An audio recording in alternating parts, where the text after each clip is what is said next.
capítulo, que é do livro A Missão do Espiritismo. Ele foi psicografado por Hercílio Mais, mas baseado nos ensinamentos de Ramatiz. E geralmente todos os livros de Ramatiz é um diálogo, né? Hercílio Mais questiona e Ramatiz ele responde.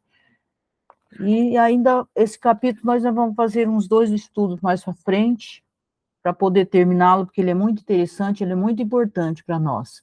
Então, aqui o Hercílio continua questionando Ramatiz, ele diz assim: há quem diga que o Espiritismo não é a terceira revelação tão propalada pelos espíritas e prometida há 2000 anos pelo Cristo Jesus. E Ramatiz responde: evidentemente, Antúlio, Anfion, Numo, Orfeu, Pitágoras, Laodicé, Forri, Zoroastra, Maomé, Confúcio, Krishna, Buda e outros mensageiros do alto também foram reveladores da verdade espiritual e portadores dos ensinamentos incomuns, atendendo às necessidades e os costumes de cada raça. De suas atividades nasceram as crenças, as doutrinas, as confrarias iniciáticas, seitas religiosas e movimentos filosóficos, que ainda hoje ramificam-se pelo mundo e são alheias ao mundo, ao próprio espiritismo. E ele continua questionando: porventura essa terceira revelação não é o próprio fenômeno da mediunidade, a derramar-se pela carne dos homens, na época predita por Jesus? E ele responde: o fenômeno mediúnico é inerente a todos os homens, é próprio do espírito humano e por isso existe desde os tempos simbólicos de Adão e Eva. Então, a expansão mediúnica não é propriamente a terceira revelação, mas é o espiritismo no seu conjunto doutrinário de revelar ao mundo oculto, o mundo oculto a todos os homens e na responsabilidade grave de pesquisar e controlar o desenvolvimento mediúnico. Então, ele vem falar aqui o quê? Que não é a mediunidade em si que é a terceira revelação, mas essa questão, né, que o Espiritismo, a missão dele é propagar a vida eterna, né? Como que é a nossa vida após nós sairmos aqui do planeta Terra. É orientar as pessoas de como usar essa mediunidade que é inerente a todas as pessoas. É aquilo que a gente chama de educação mediúnica, né?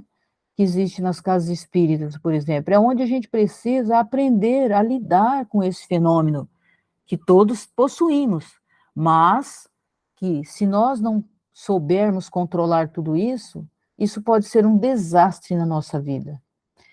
E ele pergunta: quais são as principais características que então justificam a doutrina espírita como sendo a terceira revelação?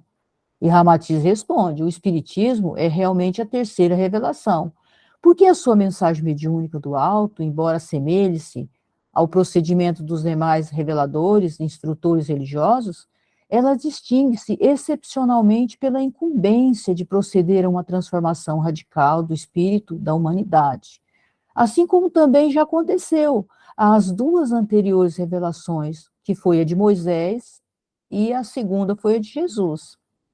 Então, a primeira revelação promulgou os 10 mandamentos, através da mediunidade flamante de Moisés, no Monte Sinai. E a segunda revelação codificou o evangelho pela vida sacrificial de Jesus. Em ambos os casos, foram movimentados recursos de elevada estirpe espiritual, que além de influírem decisivamente sobre a raça hebraica, ainda foram extensivos a toda a humanidade.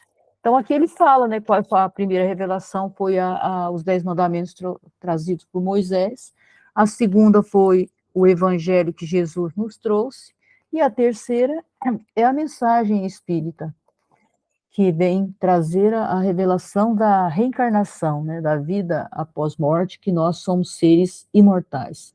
Porque antes já existia muito conhecimento a respeito, mas eram conhecimentos fechados. Somente os iniciados tinham acesso a esse tipo de conhecimento nas confrarias, assim como essas confrarias uma delas seria a Teosofia, os Rosa Cruzes, né, e outros iniciados orientais, que tinham os indianos, os mestres indianos, esse pessoal, mas não era aberta a todas as pessoas. E agora, Jesus, ele vem trazer, falar para todos, e logo após Jesus vir falar para todos, depois vem a terceira revelação, que era realmente para espalhar, né, pelo mundo todo essa mensagem. Então, examinando-se as mensagens dos outros instrutores, afora as de Moisés e Jesus, verificamos que elas foram algo pessoais e dirigiram-se mais intencionalmente aos povos, às raças e seres, cujos costumes e temperamentos eram mais eletivos aos ensinamentos da época. Antúlio, o filósofo da paz, predicou entre os atlantes. Confúcio pregou aos chineses. Orfeu particularizou-se nos ensinamentos do alto aos gregos, do alto aos gregos. O Hermes aos egípcios, o Buda aos asiáticos, Zoroastro aos persas, o Krishna aos hindus. No entanto, as mensagens de Jesus e Kardec perceberam a peculiaridade específica de raças e foram divulgadas sob caráter universalista, porque se interessava a toda a humanidade, né? E os 10 mandamentos e o evangelho e a codificação espírita, elas ultrapassam os preconceitos e os costumes racistas de qualquer povo, pois serve de orientação espiritual a todos os homens. Então, aqui ele está explicando que esses outros seres, né, que tinham que tinha muito conhecimento, que veio trazer também a mensagem, eles realmente eles vieram falar para um determinado povo. Eles não vieram falar para a humanidade toda, né? E aí ele destaca que cada um dentro da sua região, né, do povo onde eles viviam, eles foram pregar esses conhecimentos, essas verdades, mas não foi para o mundo inteiro, eles não viajaram para outros, para levar essa mensagem aos outros povos. Não, essa mensagem ela ficou ali naquela região, porque era a transformação que eles queriam para aquela comunidade onde eles viviam. E aí ele continua questionando, mas não havia diferenças de procedimentos, costumes e moral na época de cada revelação, motivo por que não deve ser aplicado hoje? O que se serviu outrora? E aí Ramatiz responde, evidentemente, essas três revelações fundamentais, elas ocorreram em épocas diferentes e de acordo com o entendimento intelectivo e psicológico dos povos. Mas os preceitos não furtarás, não matarás, e honrar pai e mãe, extraído dos 10 mandamentos de Moisés, os preceitos de amarás ao próximo como a ti mesmo, ou faz aos outros o que queres que te façam, de Jesus, e fora do amor e da caridade não há salvação, de Allan Kardec, são realmente ensinos de natureza universalista, porque além de compreensíveis a todos os homens, doutrinam no mesmo sentido moral, independente de raças, credo ou de costumes. Então, por isso elas são chamadas de revelações, tanto de Moisés, Jesus e depois a doutrina espírita. Antes não era chamada de revelações por isso, porque era só uma determinada comunidade que usufruía daqueles ensinamentos. Agora não, agora esses ensinamentos, desde a época de Moisés, eles são trazidos para todas as pessoas. Embora também sejam mensagens espirituais, algo semelhantes às de outros instrutores como o Buda, o Krishna ou o Confúcio, elas aplicam-se a todo o gênero humano por estarem despidas de alegorias, tradições, regras ou costumes peculiares a certo povo. Ligam o passado ao futuro, em três etapas distintas, embora de acordo com a compreensão espiritual da época, de suas revelações. Então, identificadas pelo mesmo conteúdo espiritual da humanidade, sem exclusivismo, racistas ou simbologia de iniciados. Tá? Então, a verdade é que após a revelação dos 10 mandamentos, transmitidos por Moisés, do evangelho vivido por Jesus e da codificação do espiritismo por Allan Kardec, produziram consideráveis transformações na humanidade. São realmente três revelações que se distinguem fundamentalmente em suas épocas, modificando a moral dos homens pela libertação gradativa das paixões inferiores e pelo conhecimento mais exato da vida imortal. Ou seja, antes as pessoas não tinham esse acesso tão simples que todas as pessoas podem hoje ter esse entendimento. Antes não, só aquelas pessoas mais intelectualizadas, já mais espiritualizadas, elas tinham acesso a esse entendimento da vida imortal. E ele continua perguntando: poderíeis esclarecer-nos melhor sobre o sentido messiânico da primeira revelação? Então, Ramatiz responde: obedecendo ao esquema de progresso espiritual da humanidade terrena traçado pelos mestres siderais, Moisés transmitiu pelos 10 mandamentos a primeira revelação, a lei da justiça, e Jesus foi o mensageiro da lei do amor, através do evangelho. E o Allan Kardec foi o fiel expositor da lei do dever, pela codificação do espiritismo. A primeira revelação a cargo de Moisés foi de severa ameaça para tolher a ferocidade humana, advertindo a humanidade dos castigos infernais que deveriam punir a rebeldia contra os 10 mandamentos. A humanidade, ainda bastante escravizada aos instintos inferiores, não poderia modificar-se através de conselhos e sugestões pacíficas. Por isso, a mensagem severa de Moisés expunha os rigores da justiça divina, advertindo os homens para pensarem demoradamente no castigo antes de pecar. As catástrofes de Babilônia, Sodoma, Gomorra, Herculano e Pompeia depois ficaram na história como civilizações castigadas por um Deus em face do aviltamento e deboche dos homens no desrespeito às leis divinas. Então, aqui ele está explicando bem essa questão, né, de Moisés. Então, naquela época, não é aquele povo, era nós mesmos que estávamos ali.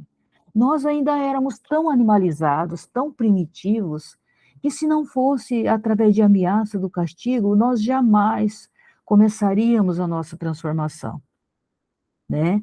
Então, se fosse por conselho, falar, você precisa amar seu próximo como a ti mesmo, porque ele também é um filho de Deus, isso seria algo que as pessoas jamais teriam essa condição de melhorarem através dessas palavras. Aí, quando Jesus veio, ele já falou sobre o amor, né? Para dar uma equilibrada naquela questão do castigo. Por quê? Porque nós já estávamos prontos para ouvir sobre essa mensagem sobre o amor. Mas Jesus ainda não poderia revelar todas as questões da imortalidade da alma, como que era o plano depois que nós saíssemos daqui. Por quê? Porque imagina, muitos cristãos morreram por, por falarem algo, por aceitarem algo totalmente diferente da lei de Moisés, que já era a lei de Jesus.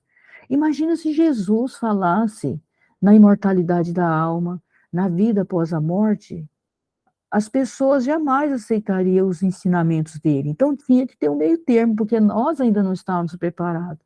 E às vezes eu me pergunto, será que hoje nós estamos preparados para a terceira revelação que o Espiritismo nos traz? Não, porque às vezes a gente vai fazendo, a gente vê que grande parte da humanidade, das pessoas que têm o conhecimento do espiritismo, elas continuam fazendo as mesmas coisas, pensando da mesma forma, sentindo da mesma forma. Então, ou seja, muitas vezes isso é um automatismo ainda na nossa vida. Nós ainda não temos essa capacidade dessa transformação que vem trazer. Imagina naquela época. Como que seria? A maioria das pessoas jamais nem aceitaria ouvir a, essa segunda revelação se Jesus já falasse tudo o que nos é falado hoje. Embora também sejam mensagens espirituais, algo semelhantes de outros instrutores, já falei, desculpa, que é porque eu... Continuando aqui, a verdade é que após a revelação dos 10 mandamentos, transmitido por Moisés, o evangelho vivido por Jesus e da codificação do Espiritismo por Allan Kardec, produziram-se consideráveis transformações na humanidade, né, como ele já falou, que é a questão de trabalhar essas paixões inferiores, de saber que nós somos seres livres, que nós não somos prisioneiros, né, de Deus, que Deus não nos castiga, que a vida é imortal, que ela não acaba aqui, que ela continua, né, que a questão da reencarnação, de tudo isso. Então, podereis esclarecer-nos melhor sobre o sentido messiânico da primeira revelação, ele fala, né? Então,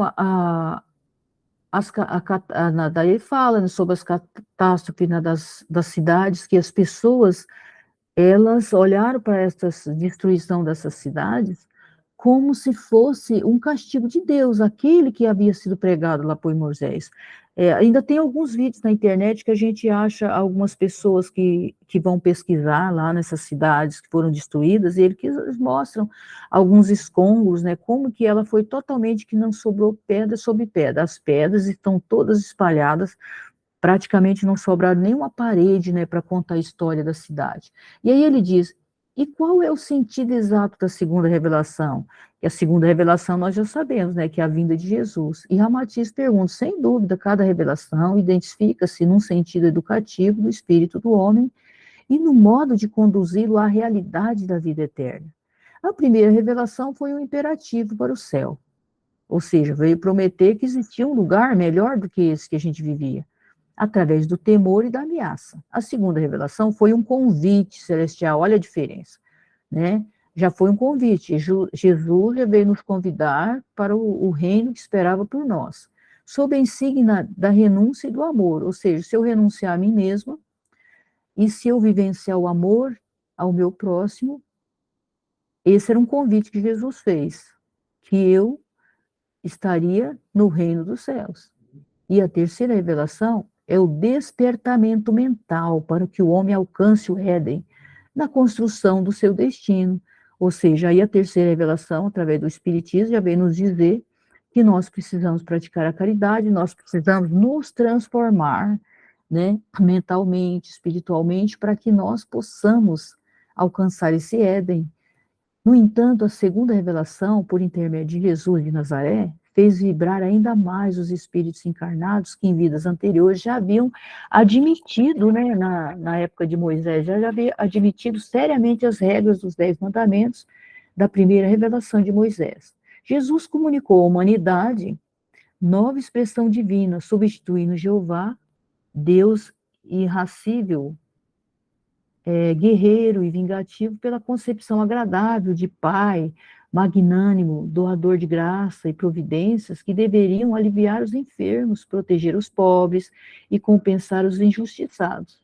Moisés condenou sumariamente os pecadores e, sob ameaça de terríveis castigos divinos, proibiu o deboche, o paganismo, o orgulho, a inveja, a ira, a avareza, a preguiça e a perversidade. Mas Jesus trouxe a promessa do reino de Deus, com as esperanças e os consolos para todos os homens sofredores. Sua mensagem dizia respeito às criaturas batidas pelas vicissitudes e injustiças e vítimas, injustiças e infelizes, deserdados de todos os bens do mundo. E os discípulos de Jesus eram vítimas dos cruéis, poderosos e egoístas. Enfim, Moisés aterrorizou, apontando pecados, e Jesus consolou, valorizando as virtudes. No entanto, os espíritos que admitiram a primeira revelação dos 10 mandamentos, promulgados por Moisés, mais tarde, em novas encarnações, também vibraram intensamente com a mensagem divina e amorosa de Jesus, no seu admirável evangelho. E aí o Ercílio pergunta para Ramatiz, e qual é a significação da terceira revelação atribuída, né, ao Espiritismo? E ele responde, repetimos, Moisés revelou à humanidade a lei da justiça, Jesus a lei do amor, e Allan Kardec a lei do dever. Kardec foi a inteligência, Kardec foi a inteligência e o bom senso, codificando mensagem de emancipação do homem através do conhecimento de si mesmo. Cada uma dessas revelações marca um ciclo ou época de amplitude universal na face do orbe terráqueo. Embora continuem a existir inúmeros credos e doutrinas promulgados por outros reveladores menores, peculiares ao temperamento, tradições e costumes de certos povos. E o Ercílio ele não desiste, ele continua perguntando por quê? Porque ele quer que fique bem claro para quem lesse essa obra de Ramatiz, para que não ficasse nenhuma dúvida. Então ele pergunta, disseste que os cristãos aceitaram mais facilmente a pregação evangélica de Jesus, porque em vidas anteriores já havia se convertido aos 10 mandamentos da revelação de Moisés, não é assim? E Ramatiz responde, a evolução ou a acesse angélica não se faz aos saltos, Mas os espíritos encarnados submetem-se às diversas etapas de graduação espiritual. Assim como as crianças só obedecem pela ameaça do castigo, os moços são mais acessíveis às sugestões, os velhos mais compenetrados de seus deveres. Malgrado terem frenado seus instintos pelas ameaças de Moisés, os espíritos que vibraram favoravelmente com a revelação dos Dez Mandamentos, um milênio depois, também se mostraram mais afins ao convite evangélico de Jesus. Seria bastante incoerente que os sarcásticos, indiferentes ou adversos aos Dez Mandamentos depois aceitassem docilmente, né, a mensagem eterna do Evangelho de Jesus, sem admitirem antes as revelações de Moisés. Ou seja, aqui ele está falando que nós, não, na nossa evolução, ou a nossa, vamos chamar de compreensão, né? Porque evolução seria se o ser já não fosse constituído de todas as virtudes que nós já possuímos quando nós fomos criados. Então, nós vamos nos descobrindo, abrindo a nossa consciência aos poucos. Então, quem aceitou as revelações de Moisés, quando foi na próxima reencarnação, que já era na época de Jesus, essas pessoas, esses seres, eles já aceitaram com mais facilidade os ensinamentos de Jesus. Por quê? Porque já havia aberto um pouco a sua consciência. E aí, quando vem Jesus, eles abrem um pouco mais essa consciência, um pouco mais de compreensão. Quando chega a terceira revelação, através do Espiritismo, eles já estão prontos para essa aceitação da vida eterna, de como que é, né? Como que a nossa vida procede, de como que acontecem as nossas descobertas de nós mesmos, né? Porque nós já somos tudo aquilo que nós deveríamos ser, né? Só nós ainda estamos trilhando o caminho, não, ainda não nos encontramos, não temos totalmente essa visão, né, de quem nós somos. E aí ele vai falar assim, por exemplo, na época de Moisés, nós éramos ainda criança, ou seja, nós éramos muito mais imaturos.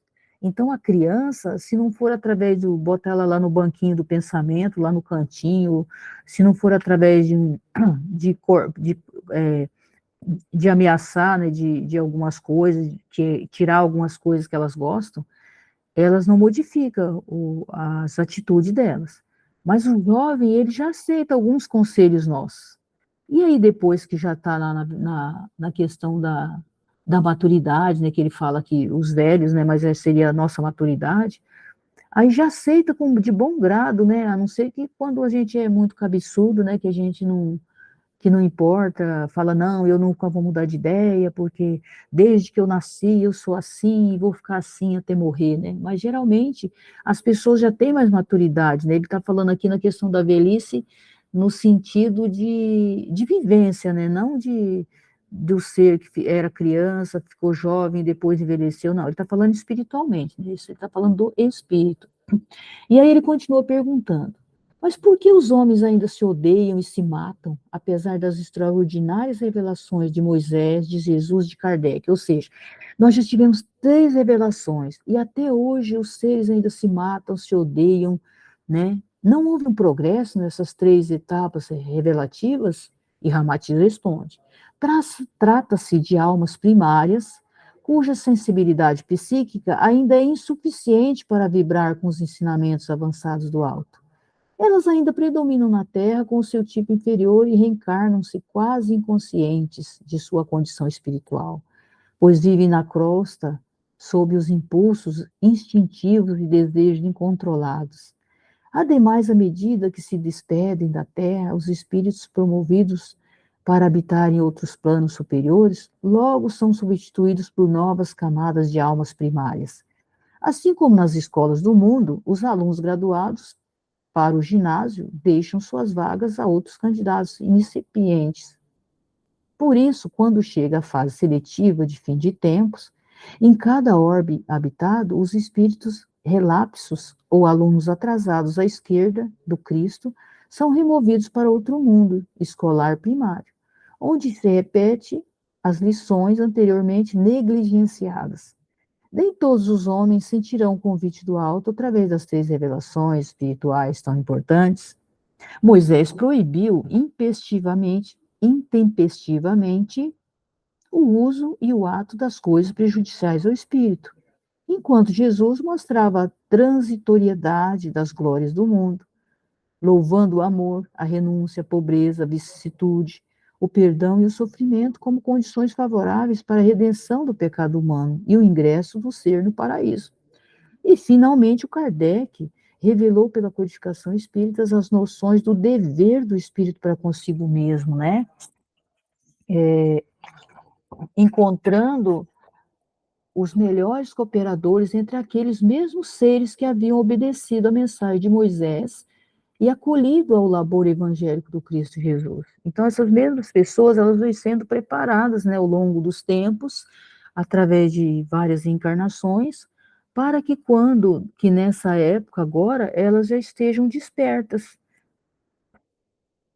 E isso ele está falando que isso é bem atual, né, dessa nossa transição que nós estamos passando, que já está quase no término, né, que depois vem a regeneração. Ou seja, aqueles que não se enquadrarem ainda, ou seja, que não estiverem em condições, né, de abrir as suas consciências, de se entregar para essa nova era que está chegando, elas vão continuar o progresso delas, de descoberta da consciência delas, em um outro planeta, né?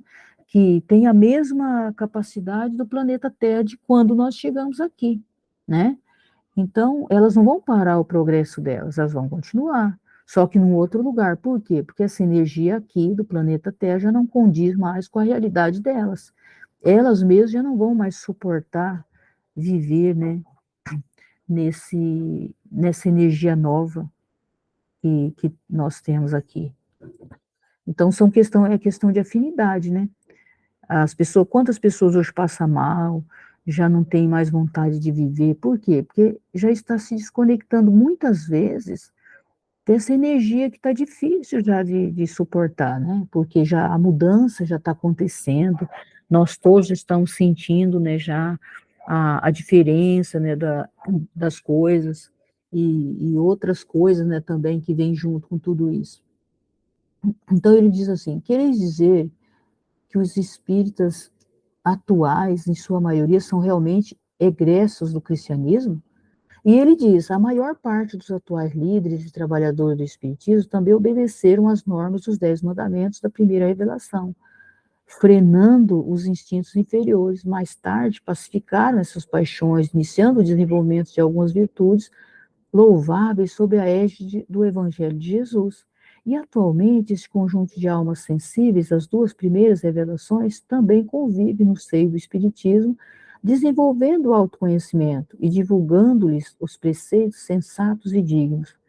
Mas assim como o jardineiro precisa arrancar as ervas daninhas que proliferam com desusado vigor asfixiante, as flores delicadas e as plantas benfeitoras do jardim, o crime espiritual da terra também requer o expurgo dos espíritos malfeitores para favorecer o progresso mais breve das almas bem-intencionadas. Ou seja, você está explicando o porquê que são exiladas, né, aquelas pessoas que não conseguiram de ter um determinado desenvolvimento. Por quê? Porque todo jardim é preciso arrancar as ervas daninhas. E como o planeta muda de faixa, né, muda de dimensão, muda de energia, é preciso tirar essas pessoas que não que elas são menos que as outras pessoas, mas elas ainda não descobriram o potencial divino que existe dentro de cada uma delas. Ou seja, elas ainda estão mais primitivas, até pelo fato que ele explica lá que quando aqueles seres, né, não precisam mais reencarnar na Terra, vem outros seres mais primatas ainda, mais primários, né, ainda para ocupar esses lugares.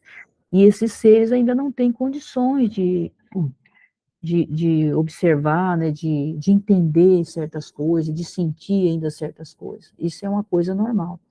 Os esquerdistas do Cristo, ou ervas daninhas espirituais, são os espinhos que não obedeceram os 10 mandamentos de Moisés. Não acorreram ao Evangelho de Jesus, nem levam a sério o Espiritismo de Kardec e de Jesus, de Kardec e outros movimentos espiritualistas benfeitores. Ainda são indiferentes à sua própria aventura espiritual, preocupados somente com seus interesses inferiores e paixões animais. Em consequência, não se modificaram com as ameaças de Moisés, não vibraram com o convite de Jesus e nem se interessam pelos esclarecimentos do Espiritismo sobre as obrigações morais do Espírito Eterno, né? Então, eu vou parar por aqui hoje, tá?